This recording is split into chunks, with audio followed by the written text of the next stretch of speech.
You are listening to the Loida Lewis podcast, hosted by Loida Nicholas Lewis. She's a trailblazing businesswoman, leader, philanthropist, and the widow of Reginald F. Lewis, the visionary leader who was the first African American to build $1 billion company. With unparalleled determination, Loida Lewis has not only excelled as a successful attorney, but also shaped a $1 billion empire. Following the untimely passing of her husband, Reginald F. Lewis, she took the helm of TLC Beatrice, carving her legacy as a successful business leader. Be inspired and learn from her as she shares her wisdom, the secrets to her success in both business, in love, and in life. Let's live, love, laugh, and learn. With your host, Miss Loida Lewis. Welcome to the Loida Lewis podcast. And today I have the honor of presenting to you the first Filipina, the first Asian American woman ballet dancer, soloist of the New York City Ballet, Georgina Pazcoguin. Georgina, thank you. Thank you very much for being here. Thank you for having me. Yes, this is an amazing opportunity. Yes, thank you. Thank you. So, Georgina, being the first ballet dancer, really, in the New York City Ballet, how did it start? Or how did you have that idea? Because it's a very hard role being a ballet dancer. Yes. Well, I'm one of 6 children. My father immigrated from the Philippines, and he was a VA doctor, emergency surgeon. And then he met my mother, who was a nurse, and I'm one of 6 children. And to kind of break out from the pack, I was always doing little performances. The lore was, as a child, I was just like running around, which turned into little skits that we would do with my younger brother and sister. And then as my mom was continuing to have babies, she needed me to go somewhere. So she opened up the phone book and looking for dance schools, found Allegheny Ballet Academy, and off I went. And I fell in love with this discipline, this art form. Like the second I put a little ballet shoe on, which is just a thin piece of leather with a split sole, and took my place at the bar, and the instruction and the calmness, it took so much focus, and I feel like it just made everything in the world in my brain just collect and come into one. It felt so peaceful. And from that moment on, I've just been so curious about my body and how amazing the body is. And I had no idea I was going to become a professional ballerina.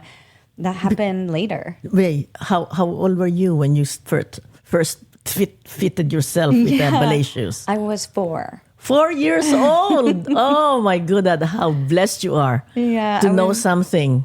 Yeah, something that you liked at that young age. That is truly the key. I mean, I knew very early on that this is something that I loved. And then we had an opportunity to come to New York City, and I was, I believe, 9 years old. Mm-hmm.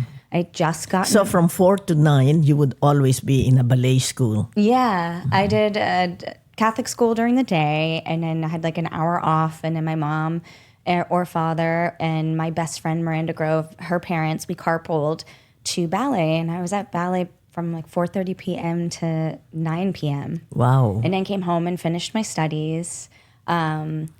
And it just kept growing. I wanted to get my pointe shoes, and then I got my pointe shoes. And then we came to New York, which was such a change of pace. I'm from a very small town, Altoona. In where? Altoona, PA. Mm-hmm. Altoona, Pennsylvania. And it used to be a really popular railroad town, but now that we have highways and cars, and I got to perform growing up at the Mishler Theater, which is an architectural landmark in Altoona. It was a thoroughfare, so artists who were traveling on the train would stop in Altoona. So I performed in a theater where Anna Pavlova, one of the ballerinas of yore, one of my ancestors, so to speak, in this art form, performed. And I think that's such like a incredible little known fact. Yes, Anna Pavlova was very well known worldwide. Yeah. as this exquisite ballet dancer. Yeah. You're so lucky to have seen her at a young age. I mean, I didn't get to see her, but like I feel like She was like, there. with her presence, you know, Yes. in that. And then I traveled to New York and I saw San Francisco Ballet, not even New York City Ballet, perform at New York City Center. And I saw this particular ballet that focused on women. And it was Jerome Robbins, who's a famous choreographer known for West Side Story. West Side Story, that's right. But he also was a major choreographer at New York City Ballet and created this piece called The Cage. And it's short. It's like maybe 15 minutes long. And it's these women who are these powerful insects.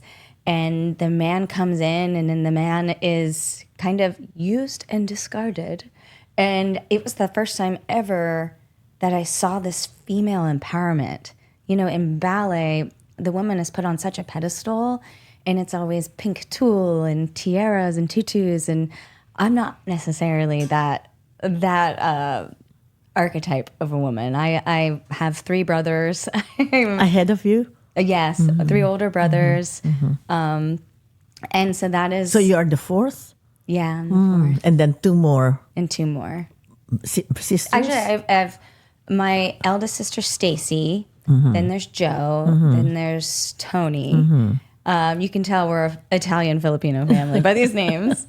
Myself, Georgina, and then Corey, and then Christina.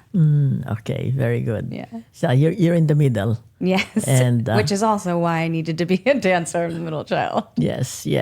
So she was let alone. So when you came to New York and saw all of these dancers, the more you were intent to be one of them. Well, I also saw a ballerina, Lucia Lucara. She was not this blonde hair, blue-eyed, ethereal ballerina. She was this lead playing the novice.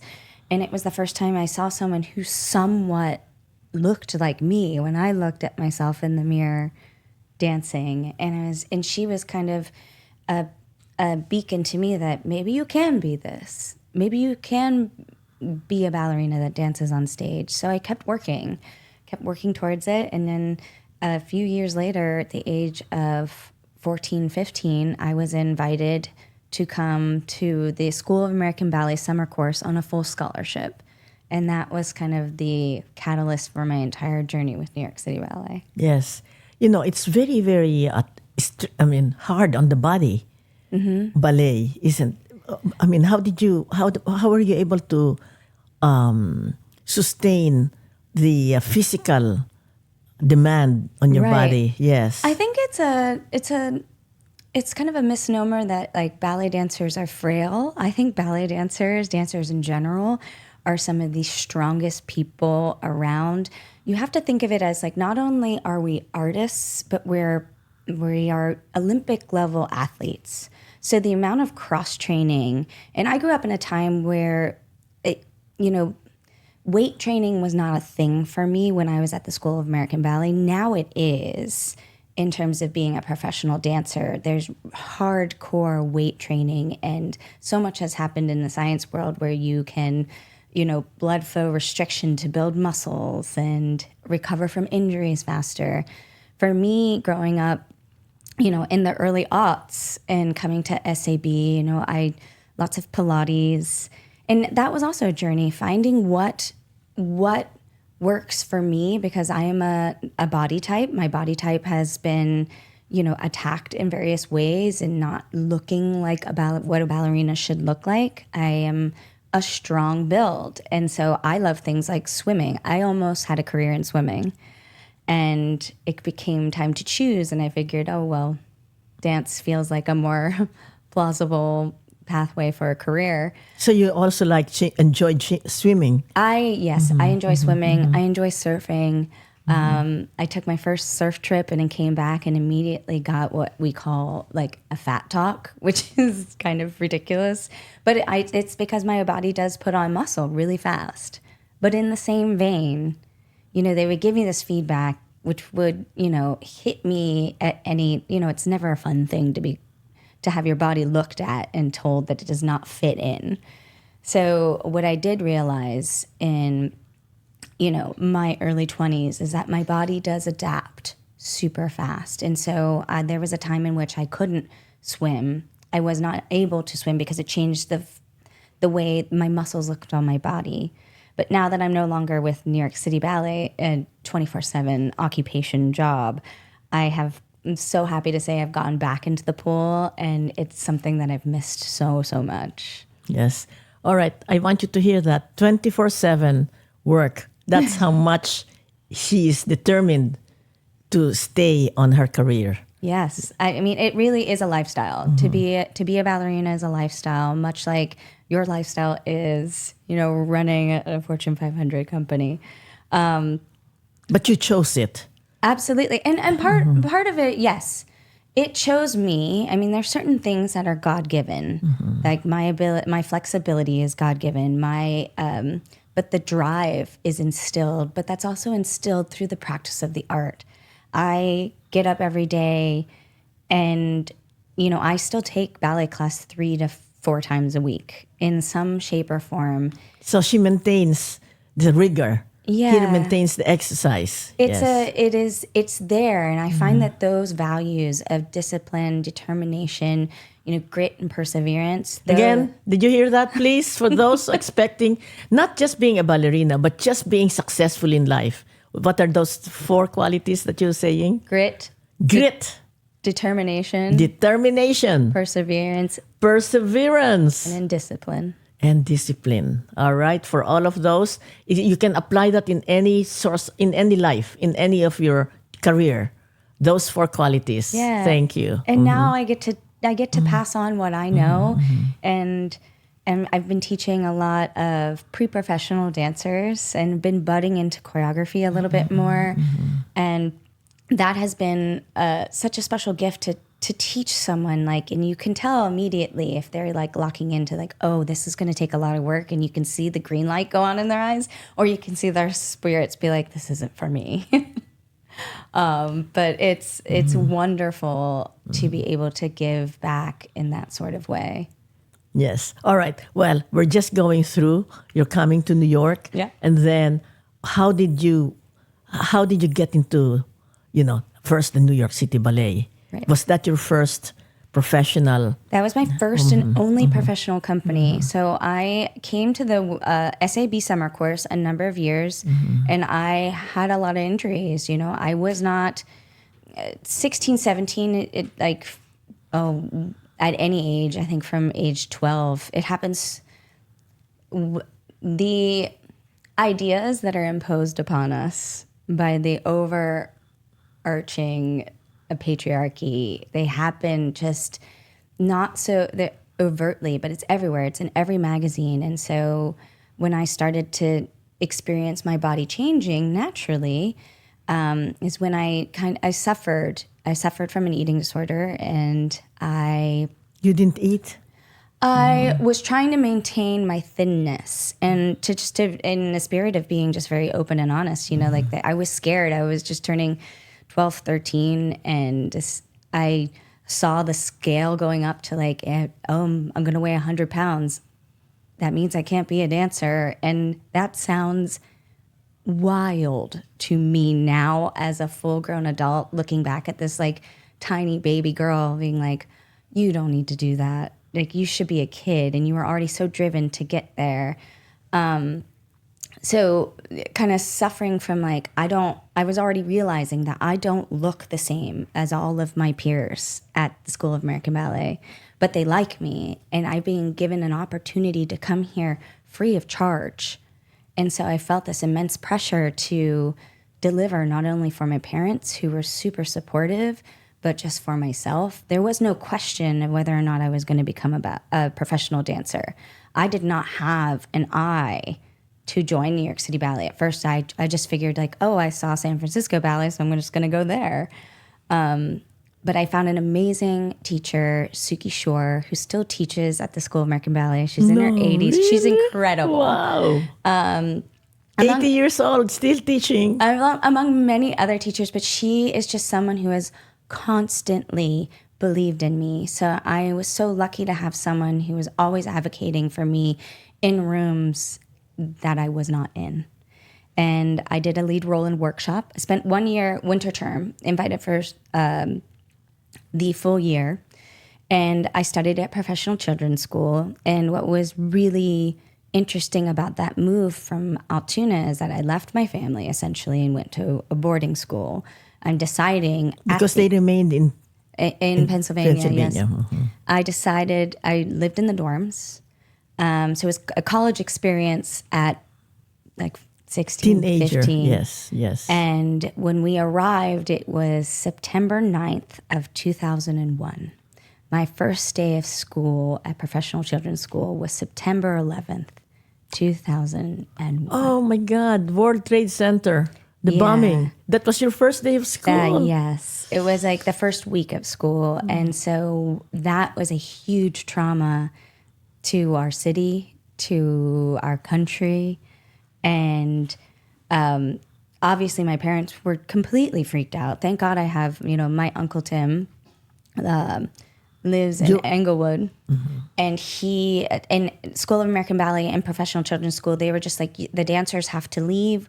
I remember walking from 60th Street to 65th Street, and it was the most beautiful day, right? There was not a cloud in the sky. I remember looking downtown and seeing smoke, and you could hear nothing, but you could hear nothing but sirens. And so I tend to rise to the occasion in those moments of real emergency. So I led my group of dancers home, and then they had us sent us to all different places. And somehow, because you were an intern, you were a student. Yeah. Somehow my TO found me and took me across the George Washington Bridge, and I stayed there for a week before they shut down the city. I don't know how he did it, but and then there was a moment I had no idea that the world could be that dangerous, right? Yep, World Trade Center, and disappearing in front of your eyes, and that was truly. I was sent up to get my things. We had 5 minutes to run up and grab a bag, and I had a dorm room that looked out south, and I happened to look out right when Tower 1 fell. Oh my God! And so that was a huge formative moment in my experience of it as a young person. For everybody, if for we didn't know everyone. what was happening, are we being attacked? Yeah, is and this the we didn't beginning know of if a Lincoln war? Center was going to be the Yes, same next. yes. So it was like get out now. But there was still an immense calm. So in the following weeks of this, there was no therapy provided to us really. I think there was maybe a counselor that came in, but I was not brought up in a sense that I knew that I needed to talk to someone about this.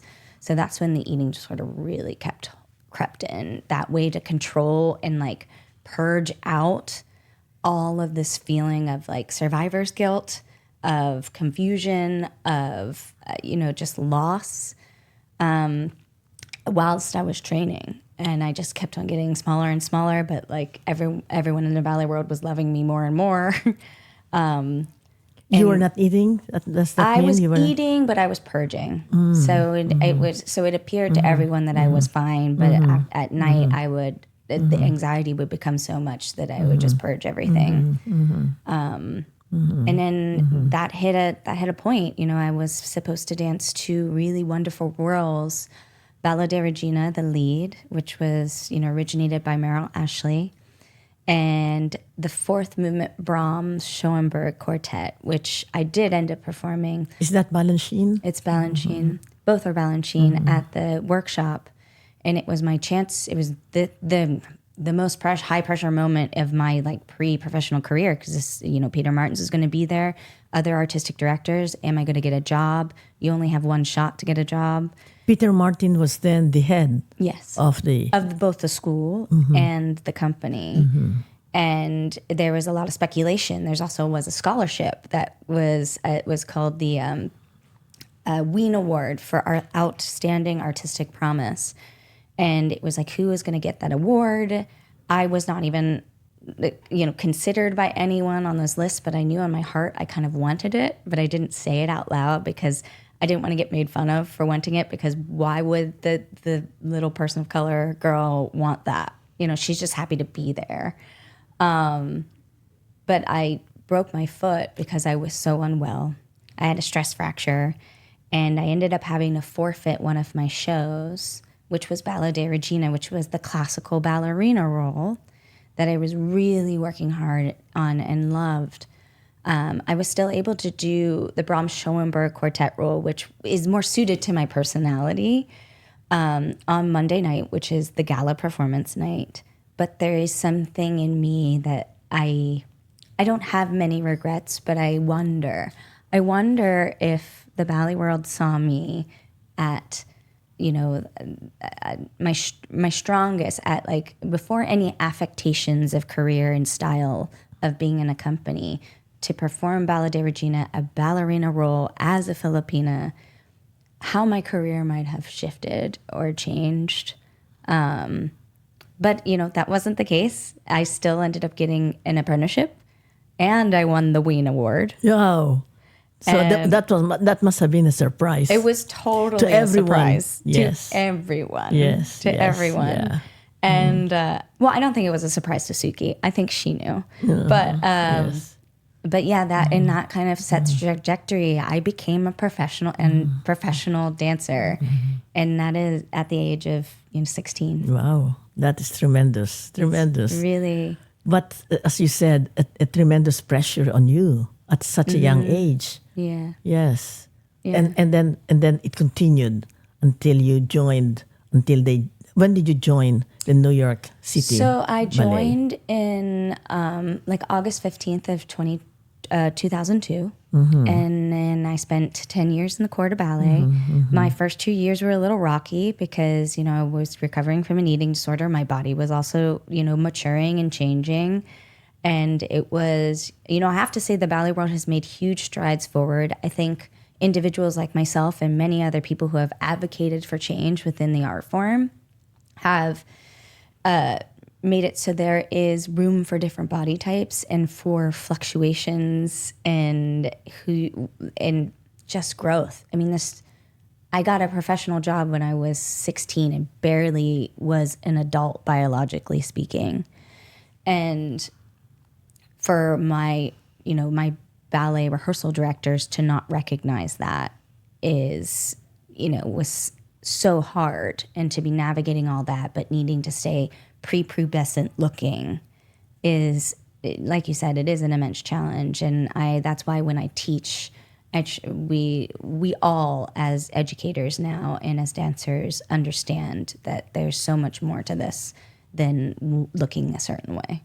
It's not sustainable. So that's been one thing that was really great. But have you ever, you were with the New York City Ballet, but there is the Dance Theater of Harlem, that where African Americans of all body types are I see on stage. Yeah. Of course, they're all lean. It's incredible. I mean, there is a specific athletic type to be a ballet dancer. I think that a lot of it is focused online.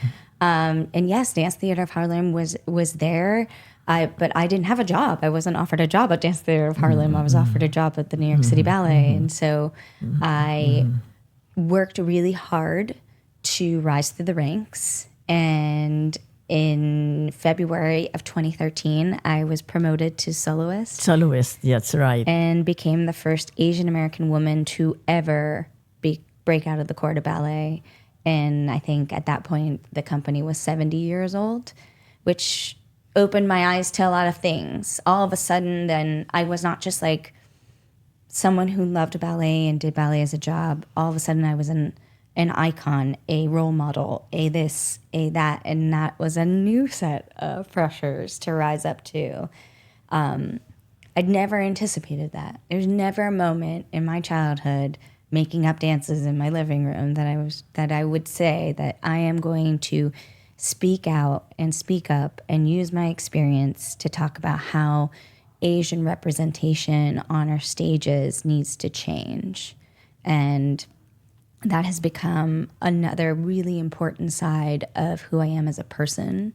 Once I got promoted, there was time to kind of zoom out and take stock and think about, okay, what do I want my legacy to be? A dance career. I've always known a dance career is never going to be long. It was never going to be dance to your 60. I said to myself in a rumination that I wanted to leave the world better than I found it. And I think I have in a lot of ways. Yes, definitely. You have inspired a lot, not only Asian young women, but anyone who's aspired to be in that very, very disciplined career. Yeah. Well, it was really interesting, so we fast forward through all of the New York City Ballet stuff, which is all in Swan Dive, my memoir. Yes. Okay, so she also wrote a book, Rogue Ballerina. Yes. Yes, Rogue Ballerina. You know what that means. That means, not really following the path. Yeah. Isn't that correct? I love flipping the connotation of rogue on its head. That is, the Rogue Ballerina is my moniker.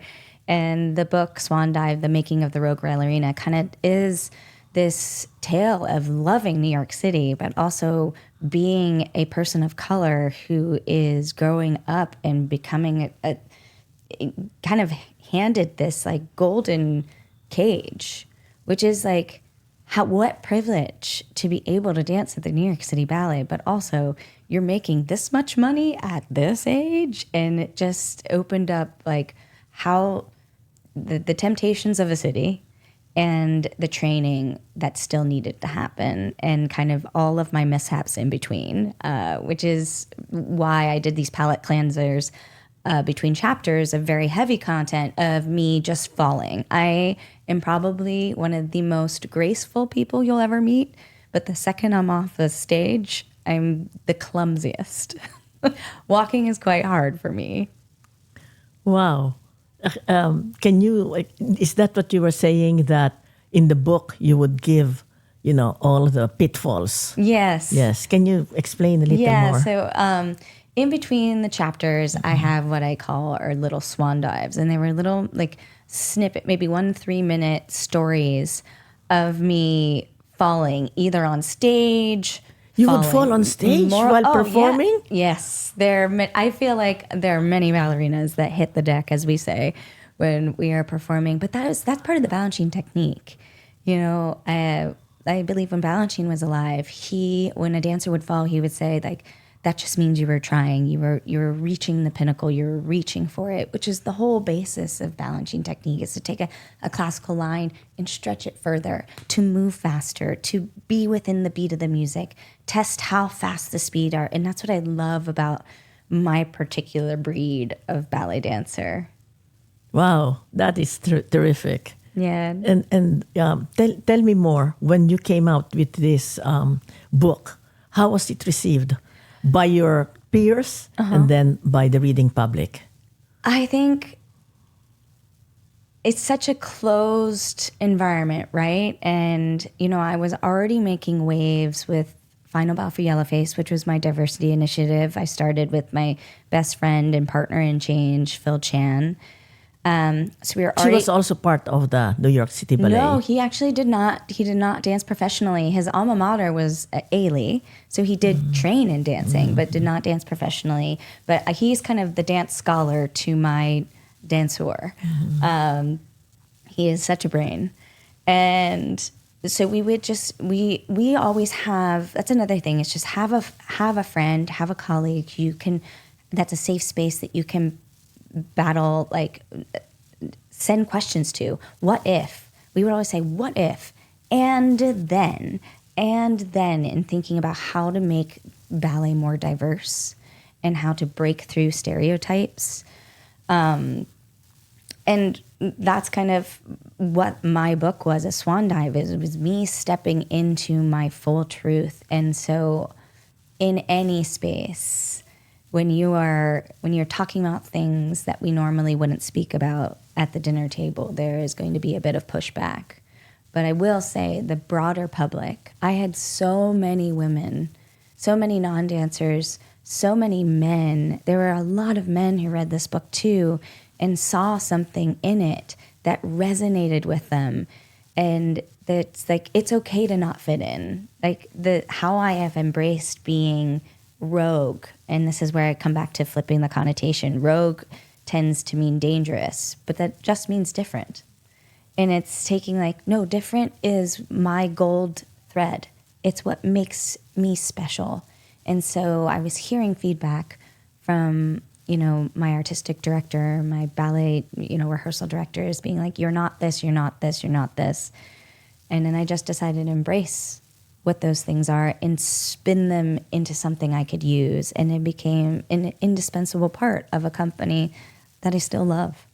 Yes, all right. So the lesson there is many of you may feel out of place, not really belonging, but you belong there because you got there. Yes. Isn't true. that? Yes, very true. yes. Through hard work and all the things that you said. Right. You have done. And failure, like there will always be failures. That is part of the process of ascending. Right? Failures. So let's celebrate failures. Did you hear that? And many of the people, you fail and then you get up again. Right. I mean, when I would fall in one of those shows, I had an incredible fall. I was doing the lead of Russian Seasons, which is an Alexei Ratmansky piece.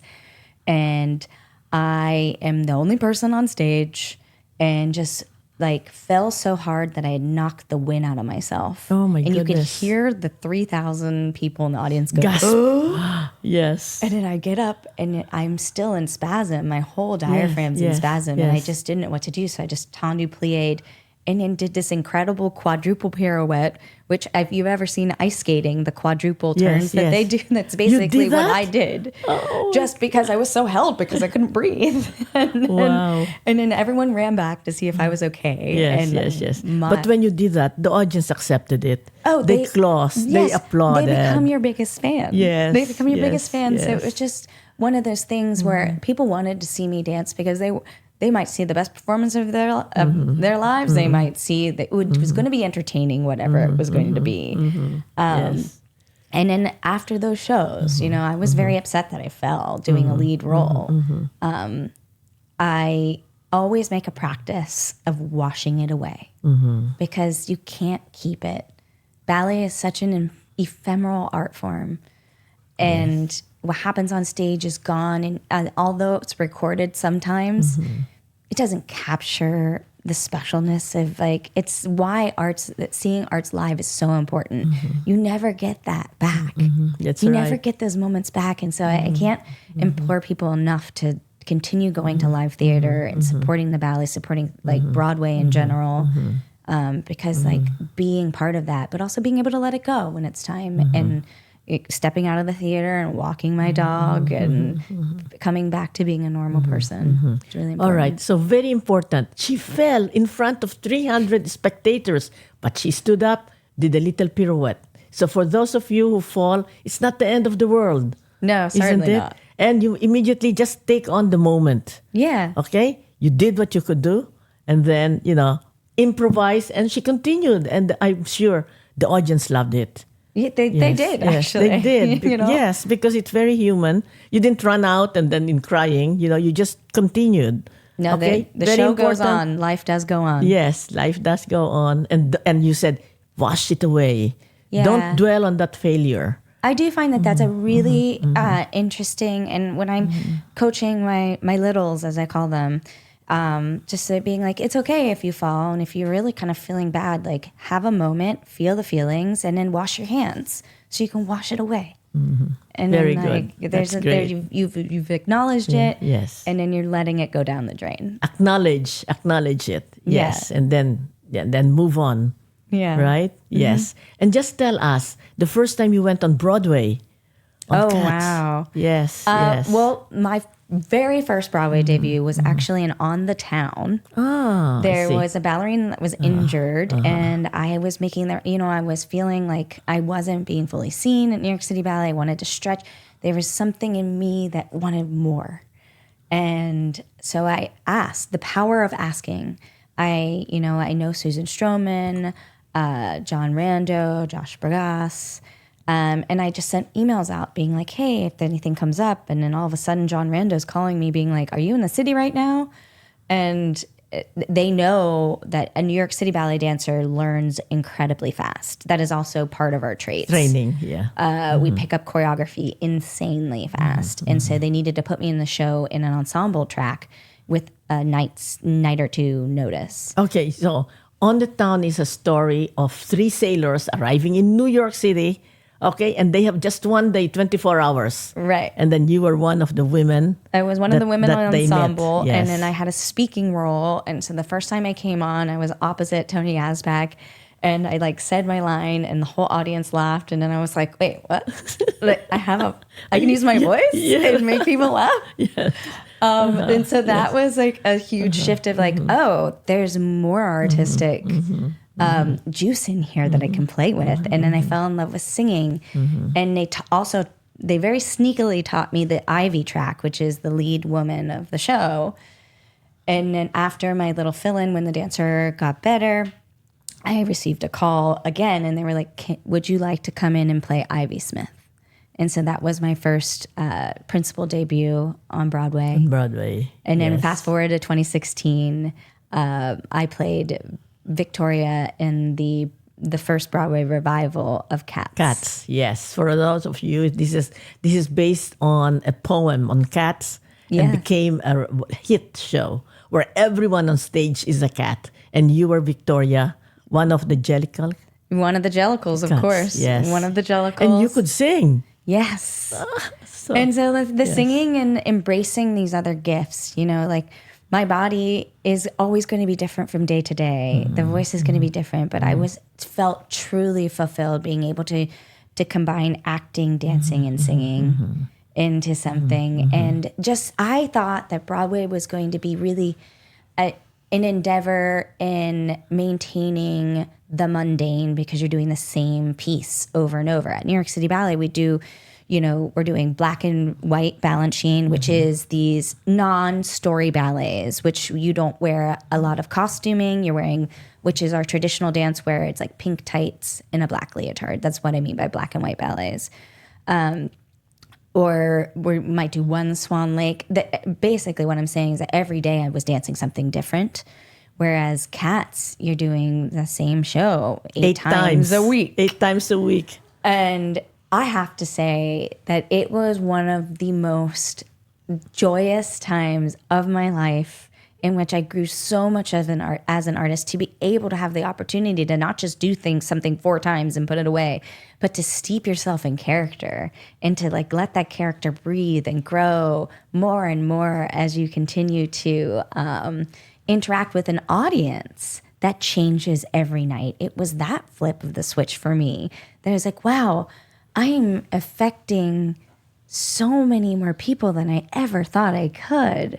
Because the response is right there. It's right there. Yeah. That exchange between audience and artist is so magnetic and it's wonderful. And I mean, I certainly can't wait to be back on stage to feel it again. That's wonderful. Okay, for those of you who are listening, she asked.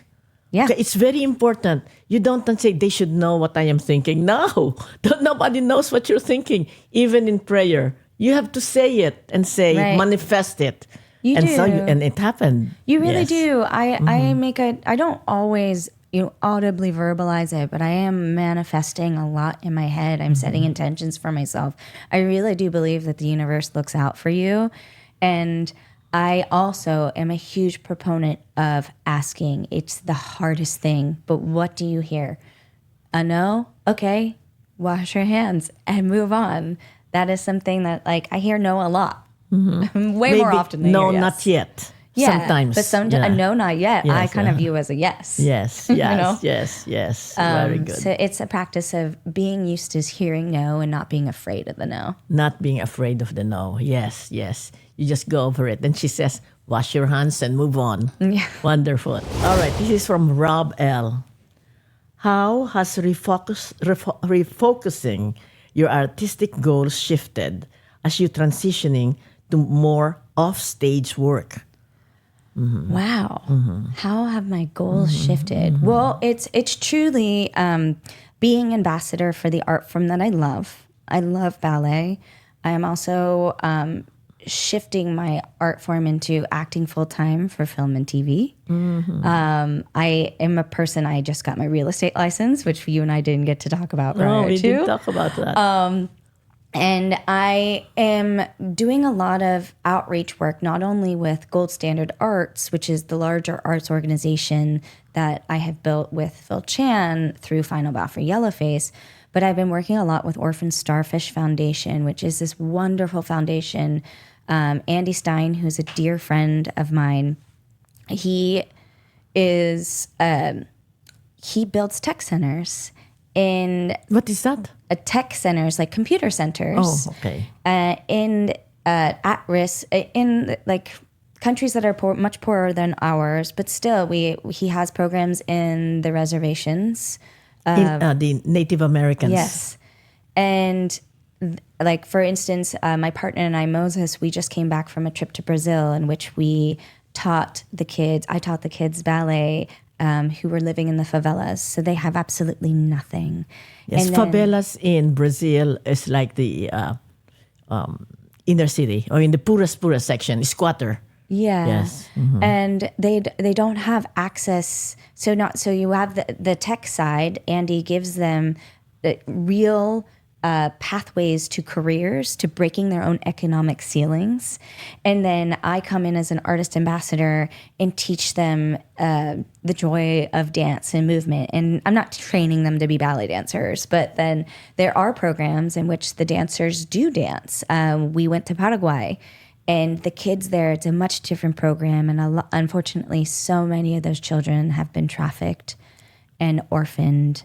And they've been taught dance. So it became a cultural exchange where I speak a little bit of Spanish, but I don't speak Guarani, which is the indigenous language of Paraguay, which is what most of the children speak. So there is a language barrier, but since dance is a universal language, we are able to have this wonderful exchange. And then there's another program, it gets me in my heart that I have not been able to speak about lately. We went to Mexico City, and there was a witness protection program of women who were recently taken out of the trafficking cycle. And it was so much so that we needed special clearance to come in. And that was to come into a room of just women. This makes me going to make me emotional again, of really strong women who have gone through the unimaginable, and they're just shut down.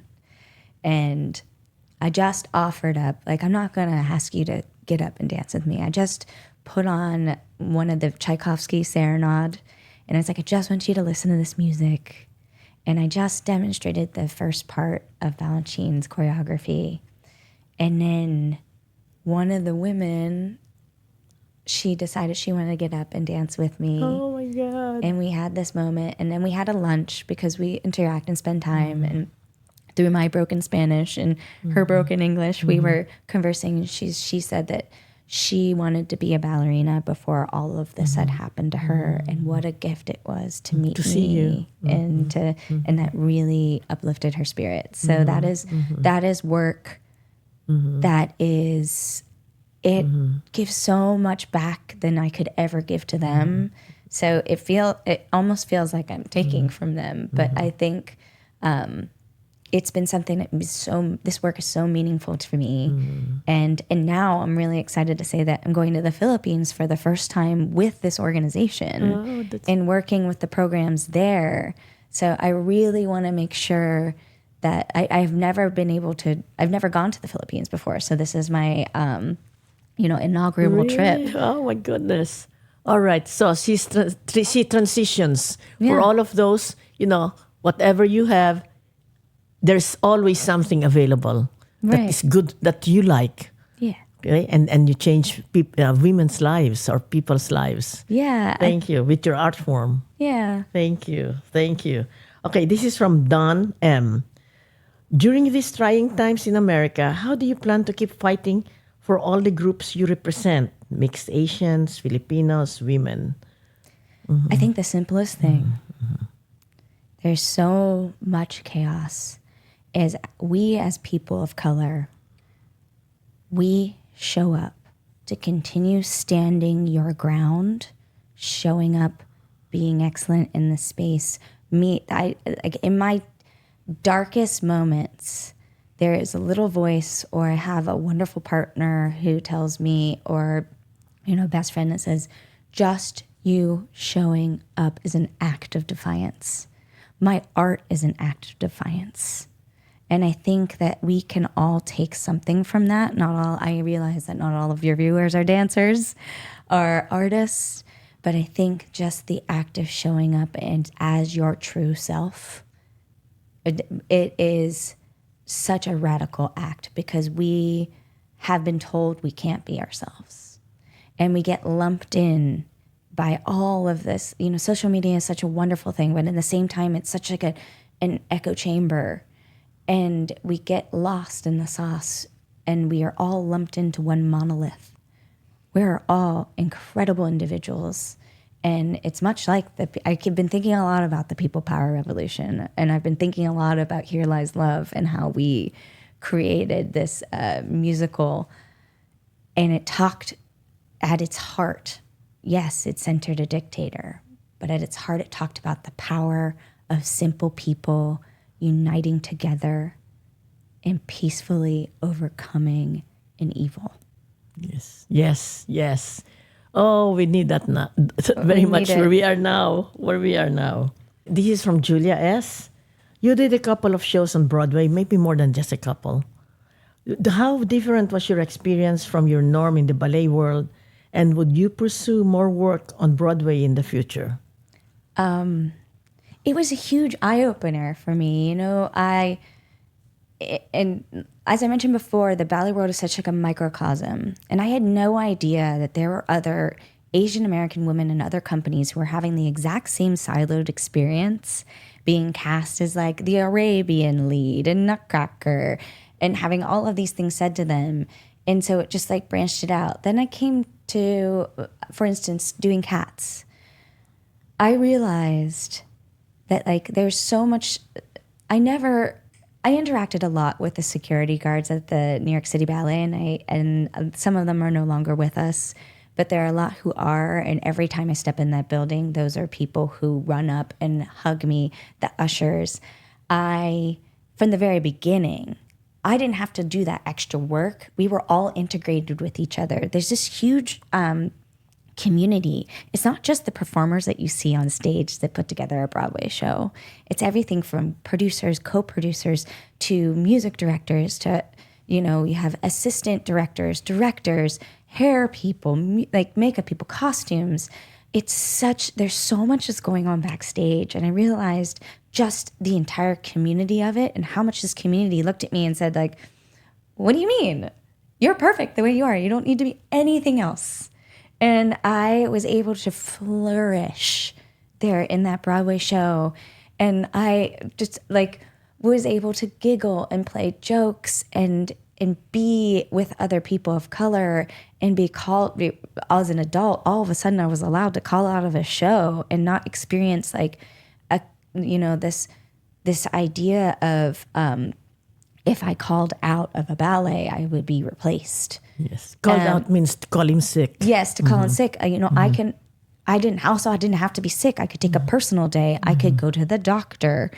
And, I think it was a major moment where they were calling me by my name as a woman, and then not referring to me as a kid, which for a long time, there's an infantilizing nature in a ballet company, which talks about, you're thinking about it from a psychological perspective.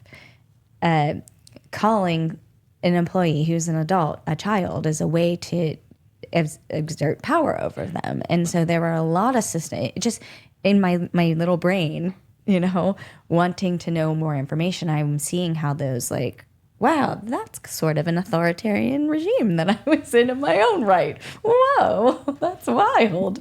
And in seeing how democracy works in sort of a Broadway, not saying that Broadway is perfect, but, we all have our things. So just it freed you in a way. Yeah. Broadway, being in Broadway. It only shone a flashlight on what I knew I wanted to come back to the dance world and continue to advocate for change for. Okay, very good. All right, this is a question from Jerry A. As a biracial Filipina queen, can you talk a bit about your Filipino roots and how your Filipino identity helped shape you who you are today? My Filipino identity has shaped, and it's something, it has shaped me in so many ways. I think passively through seeing my father, having been an immigrant. You know, I just mentioned I'm going to the Philippines for the first time, but I am probably the lightest skin color of my mixed race family. So I am very aware of the fact that I get to walk through the world passing, and the idea of the code switch. My father does not. And I've had very interesting conversations with him about that experience. And it came to a head in 2020 where, you know, I finally said to him, you know, you may see me as one thing. The world, even though I look like this to you, I am still too brown for that job. It is still out of the norm. And then he finally was able to get that, to get it.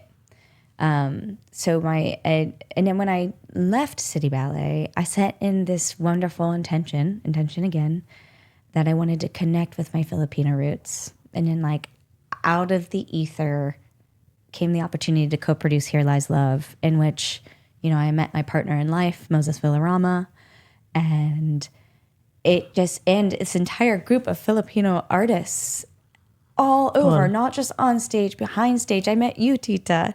I met Laura.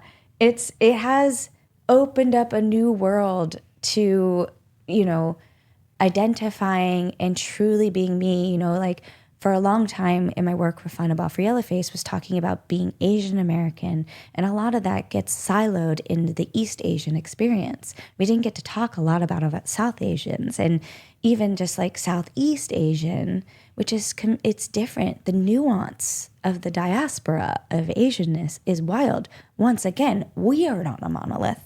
So it's further clarifying. A lot of the ways I feel like I am an artistic scientist. And I'm always like, once I answer a question, another question pops up. And I need to find myself pursuing where that feeling is, where my, you know, inkling of I should be looking here is. So it is hugely influencing me. It's the reason why I'm going to the Philippines, is to connect more. I can't wait to touch down. Yes. I need to get better at my Tagalog, and I shall. That's right. So with that, for your last words to your listeners, yes? My last words, go rogue or go home. Oh my goodness. All right. That's a challenge. So you just heard Georgina Pazcoguin. This is the Loida Lewis podcast. Let us live, love, laugh, and learn together. Thank you. Thank you, Thank you for being here. I think we did all of those things. The Loida Lewis podcast, hosted by Loida Lewis, is produced by the creators of Over a Glass or Two, Jesse and JV, executive produced by Laura Nicholas Olace. Rate and review us on Spotify and Apple Podcasts for a chance to be featured on a future episode. Have a question for Miss Loida? Just email us on askloidalewis@gmail.com. Your question might make its way to a future episode. Subscribe on all major platforms to never miss a beat.